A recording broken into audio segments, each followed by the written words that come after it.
आई, तू सांगितल्याप्रमाणे मी small cap फंड्समध्ये invest केलं.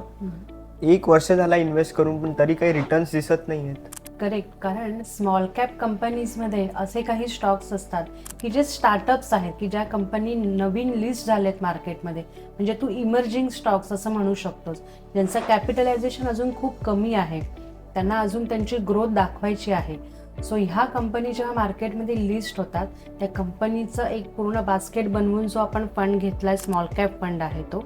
So हे स्मॉल कॅप ज्या कंपनीज आहेत, ह्याच पुढे जाऊन मिड कॅप बनणार आहेत आणि त्याच पुढे जाऊन लार्ज कॅप बनणार आहेत.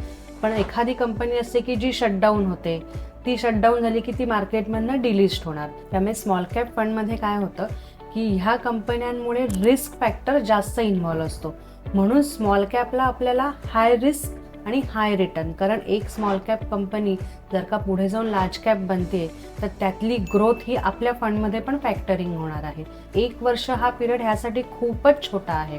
जेव्हा तू 10-15 वर्ष मार्केटमध्ये इन्व्हेस्टेड राहशील तेव्हा तुला ह्या स्मॉल कॅप फंडचा खरा बेनिफिट मिळेल. सो त्यामुळे तुला आत्ता 1, 2, 3 वर्ष ह्यासाठी, ह्या पिरियडसाठी हा स्मॉल कॅप कॅटेगरीच नाही आहे. ह्यासाठी तुला लॉंग टर्म इन्व्हेस्टेड राहायला पाहिजे, मग तुला तो बेनिफिट दिसेल. सो तुम्हाला पण तुमच्या फायनान्शियल प्लॅनिंगमध्ये एखादा लॉंग टर्म गोल जर का अचीव करायचं असेल तर त्यासाठी पोर्टफोलिओमध्ये स्मॉल कॅप फंड नक्की इन्क्लूड करा.